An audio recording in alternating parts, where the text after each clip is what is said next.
நீங்க ஹெவி பிரஸ்ட்னால shoulder pain, back pain இதனால சிரமப்பட்டுட்டு இருக்கீங்களா? உங்களுக்கான வீடியோ தான் இது. இதுல பிரஸ்ட் ரிடக்ஷன் சர்ஜரி பத்தி நம்ம பேச போறோம். பிரஸ்ட் ரிடக்ஷன் சர்ஜரி அப்படிங்கிறது ரிடக்ஷன் மேமோபிளாஸ்டி அப்படின்னு சொல்லலாம். இந்த சர்ஜரியில ஆபரேஷன் மூலியமா நம்ம excess breast tissue, fat and skin இதையெல்லாம் ரிமூவ் பண்ணி அவங்களோட பாடி ப்ரொபோர்ஷனுக்கு தகுந்த மாதிரி பிரஸ்ட்டை மாற்றி வடிவமைச்சு கொடுக்கலாம். இதுதான் பிரஸ்ட் ரிடக்ஷன் சர்ஜரிங்கிறது.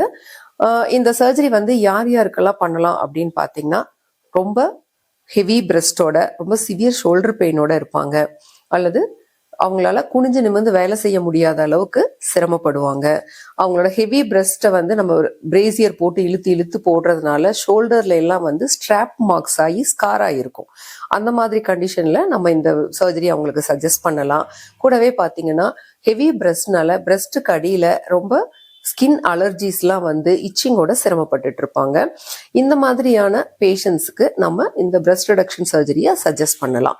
சரி, இந்த சர்ஜரி பார்த்தீங்கன்னா நம்ம பண்றதுக்கு ஒரு 2 to 3 hours அந்த மாதிரி ஆகும். இந்த சர்ஜரியில நிப்பிள் அண்ட் ஏரியோலாவை, அதாவது கீழாக தொங்கி போயிருக்கிற நிப்பிள் அண்ட் ஏரியோலாவை கரெக்டான பொசிஷனுக்கு டிரான்ஸ்ஃபார்ம் பண்ணிட்டு, அது மட்டும் இல்லாம கீழ்ப்பகுதியில் இருக்கக்கூடிய excess breast tissue, skin and ஃபேட்டை நம்ம ரிமூவ் பண்ண முடியும்.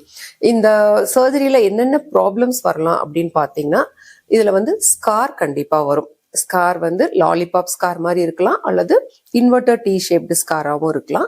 பட் இந்த ஸ்கார்ஸ் ஒரு 3 monthsக்கு அப்புறம் பார்த்தீங்கன்னா நல்லா ஃபேட் அவுட் ஆயிடும்.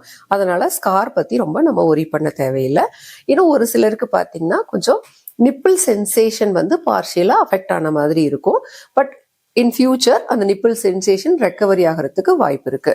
அது மட்டும் இல்லாம ஒரு சிலருக்கு பிரஸ்ட் ஃபீடிங் குறையறதுக்கு வாய்ப்பு இருக்கு. ஏன்னா நம்ம ஒரு குறிப்பிட்ட அமௌண்ட் டிஷ்யூவை நம்ம பிரஸ்ட்ல ரிமூவ் பண்ணி தான் நம்ம பிரஸ்டோட சைஸ் குறைக்க முடியும். அப்ப பிரஸ்ட் ஃபீடிங் கொஞ்சம் குறையறதுக்கு வாய்ப்பு இருக்கு.